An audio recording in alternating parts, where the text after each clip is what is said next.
Chats here in downtown Toronto with composer Darren Fung. How does it feel to be nominated for a Canadian Screen Award?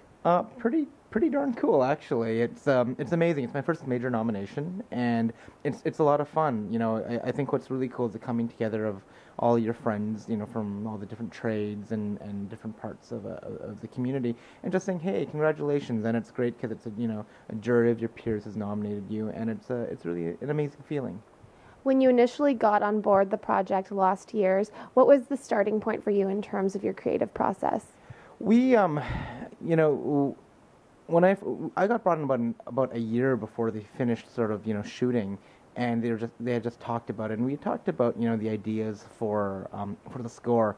And my thing what I wanted to do, that I want to do sort of the story is obviously has a lot of roots in Chinese immigration, but we didn't want to do like a Chinese score, right? So what we did is we did a Western score with Chinese elements to it. So we had an orchestral score with eru and pipa, so two sort of ethnic Chinese instruments, and just we just treated it like a normal film, and just highlight the drama, and it was a lot of fun.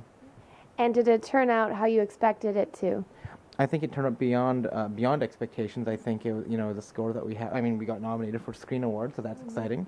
And it's just it's a great score. Like, I'm very proud of it. It's epic. It's beautiful. Now I'm sounding like a little egotistical here, but it is something that I'm very proud of. And we've released we've released the soundtrack through Movie Score Media, and we're just we're very pleased with it.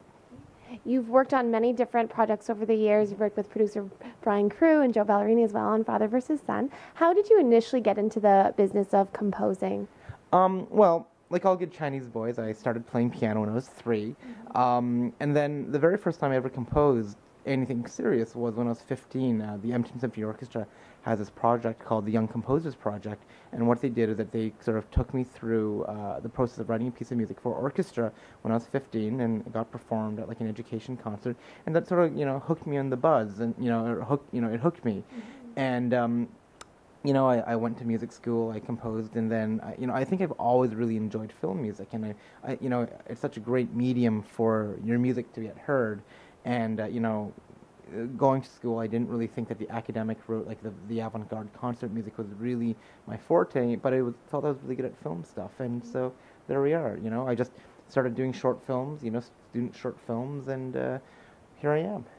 Typically, at what point in the filmmaking process does a composer get on board?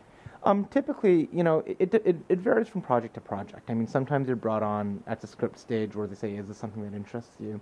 Other times they're sort of in post and they're going, "Holy crap, we need a composer."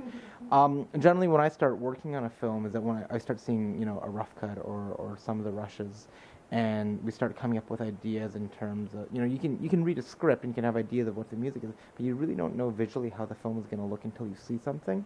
So we start talking about it during rough cut, and then we start what we call spotting. We spot the film at about a fine or a final cut, and then I won't work to picture until we actually have a locked copy. Because if you can imagine, as a composer, you come up with this amazing melody, this amazing music, and oh, we just took it a few frames here, a few frames there, and all of a sudden your amazing melody and your amazing thing doesn't work to picture, right? So as you can imagine, we try to do stuff, and we do stuff to picture, and I only like to do work when it's locked to picture. Sometimes you have to start working when it's not locked, and that's just life. What advice would you give to an aspiring composer? Score films. Don't hang out with composers. Hang out with filmmakers, because composers won't give you work. Unless you want to be helping. Obviously, there's a lot of work assisting other composers, and you can get advice from composers and all that stuff. But really, what it is, that you're not in the music business. You're in the film business, and you need to be part of the film business. And what do you have coming up next? I'm working on a feature documentary, a feature-length documentary with Tom Radford, who's one of the co-directors of Lost Years, on unions and union busting a little bit, and that's being shot out of Alberta. It's pilot season in LA, so we're pitching a lot of pilots to do that, and just looking for that next lucrative gig. And where's the best place to find out more information on you and your work online? www.stinkyrice.com. So that's like bad smelling Chinese food, like stinkyrice.com. And what do you think about making T-shirts for the nominees who don't win at the Canadian Screen Awards? I think the ultimate T-shirt, we should, all the losers, myself included, should get a T-shirt that says it's an honor just to be nominated. I think that may increase Academy memberships. So. You know, awesome. Thank you so much. Congratulations and best of luck at the awards. Thank you so much, Katie. I'm Katie Uhlmann reporting for Katie Chats here in downtown Toronto.